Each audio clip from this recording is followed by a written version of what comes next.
umat Islam harus berpolitik.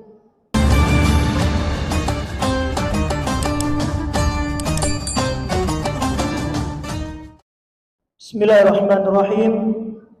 Assalamualaikum warahmatullahi wabarakatuh. Alhamdulillahirabbil alamin. Wabihi nasta'inu ala umuri dunya waddin. Asyhadu an la ilaha illallah wahdahu la syarika lah. Wa asyhadu anna Muhammadan 'abduhu wa rasuluh. Allahumma shalli wa sallim ala hadzal nabiyil karim sayyidina wa maulana Muhammadin wa ala alihi wa ashabihi zawil istiqamah. Qala Allah ta'ala fi kitabihil karim, a'udzu billahi minasy syaithanir rajim. Bismillahirrahmanirrahim. Ya ayyuhalladzina amanu kutiba 'alaikumus syiyam kama kutiba 'alal ladzina min qablikum la'allakum tattaqun. Shadaqallahul 'azim. Bapak-bapak, ibu-ibu kaum muslimin jamaah yang dirahmati Allah Subhanahu wa taala. Bersyukur kita kepada Allah dengan mengucapkan alhamdulillahirabbil. Berselawat kita kepada baginda Rasulullah sallallahu alaihi wasallam dengan ucapan Allahumma shalli ala sayyidina Muhammad wa ala ali sayyidina Muhammad. Bapak Ibu jamaah salat Isya, tarawih dan witir yang dirahmati Allah Subhanahu wa taala. Tugas yang diberikan kepada kami oleh LP2A pada malam hari ini bertepatan pada malam yang ke-13. 12 malam sudah selesai kita laksanakan ibadah. 12 hari sudah kita laksanakan selama berpuasa di bulan Ramadan. Tinggal hampir separuh lagi pelaksanaan ibadah Ramadan kita ini selesai. Bapak Ibu kaum muslimin, tugas yang diberikan kepada kami adalah sekitar 7 sampai 10 menit. Namun, saya berusaha untuk berhenti pada angka 7 menit. Kalau seandainya lewat dari 7 menit, minta waktu. Boleh Pak? Boleh. Sampai subuh boleh? Banyak gaya aja Pak. Boleh, boleh. Nanti mutu. Lama betul ceramah, kata dia. Judul yang diberikan kepada kami agak berat Pak, karena memang bertepatan hampir tahun dengan tahun yang akan kita hadapi. Apa namanya? Dengan tahun politik. Maka judul yang diberikan kepada kami pada malam hari ini adalah umat Islam harus berpolitik. Bapak Ibu kaum muslimin jamaah yang dirahmati Allah Subhanahu wa taala. Islam bukan hanya agama yang mengatur tentang ibadah kita kepada Allah saja. Tetapi Islam mengatur dengan berbagai macam aspek kehidupan masyarakat. Mulai dari kehidupan beribadah kepada Allah sampai kehidupan kita tentang mengatur tata kehidupan kita baik bernegara walau meskipun dalam kehidupan kita berkeluarga. Baik kaum muslimin jamaah yang dirahmati Allah Taala. Makanya Rasulullah sallallahu alaihi wasallam mengemban yang namanya kewajiban dalam kehidupan beliau, tidak hanya mengemban tentang beribadah kepada Allah, pemimpin tentang memimpin agama ini. Ketika Rasulullah sallallahu alaihi wasallam hijrah dari kota Mekah ke kota Yatsrib yang dinamakan dengan Madinah, beliau adalah diberikan amanah untuk memimpin sebuah negara. Pemimpin ketika itu adalah pemimpin di kota Madinah. Bapak Ibu kaum muslimin yang dirahmati Allah Subhanahu wa taala.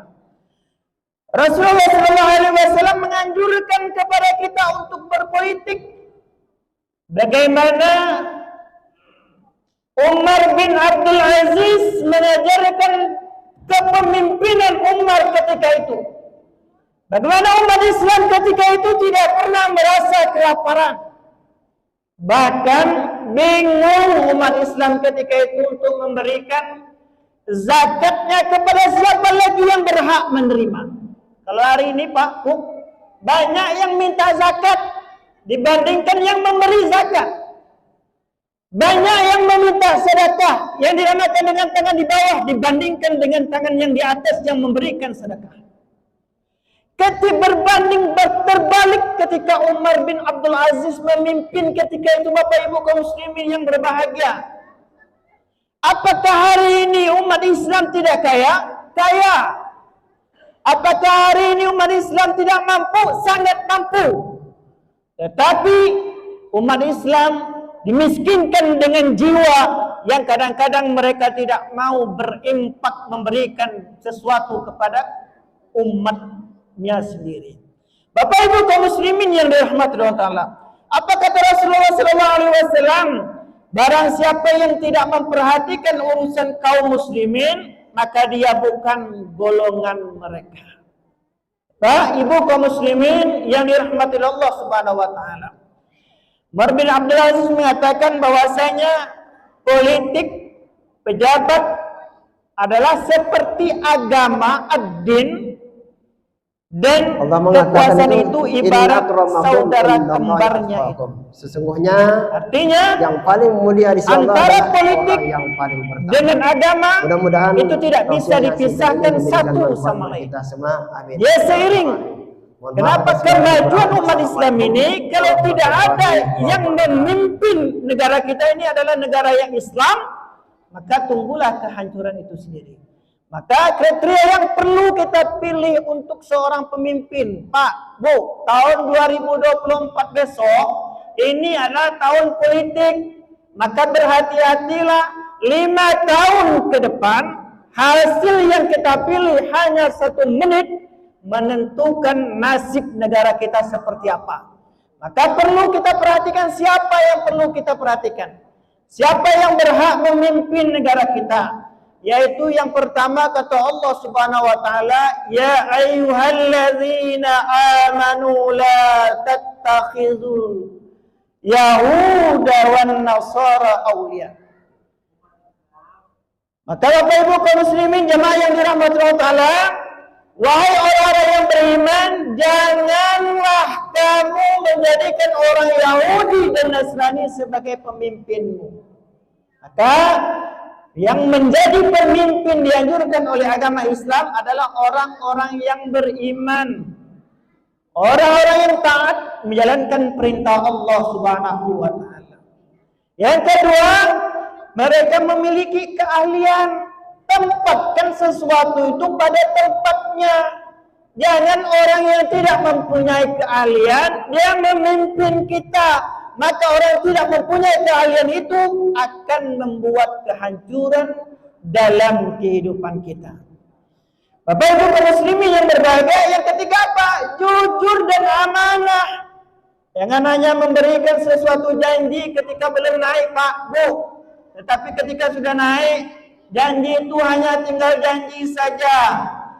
Maka Bapak Ibu kaum muslimin yang berbahagia, orang yang memegang amanah, orang yang diberikan amanah, maka ketika ulama ditanya apa yang paling berat dalam kehidupan kita ini, yang paling berat dalam kehidupan kita ini adalah memegang amanah. Amanah yang diberikan kepada kita akan dipertanggungjawabkan kepada Allah Subhanahu wa Ta'ala besok. Maka seseorang yang diberikan amanah oleh orang lain kepada kita, berhati-hatilah dan pikul amanah itu dengan sebaik mungkin dan sejujur-jujur mungkin. Yang terakhir, Bapak Ibu kaum muslimin yang berbahagia, tentunya kriteria ini untuk memilih seorang pemimpin menjadi orang-orang yang menjadi pemimpin di negara kita ini adalah banyak yang perlu kita perhatikan. Jangan sampai orang-orang yang memimpin negara kita ini termasuk orang-orang yang zalim dalam kehidupan beragamanya, zalim kepada umatnya, zalim terhadap apa yang diberikan, apa yang diamanahkan oleh kita kepada mereka. Itu saja yang dapat saya sampaikan pada kesempatan ini, Bapak Ibu kaum muslimin yang berbahagia. Mudah-mudahan negara kita ini dijaga oleh Allah Subhanahu wa Ta'ala. Kemudian kita dilindungi oleh Allah Subhanahu wa Ta'ala. Terakhir tentunya kita berharap kepada Allah Subhanahu wa Ta'ala kita termasuk orang-orang yang beriman dan bertakwa kepada Allah Subhanahu wa taala. Saya sudahi dengan wabillahi taufiq wal hidayah. Assalamualaikum warahmatullahi wabarakatuh.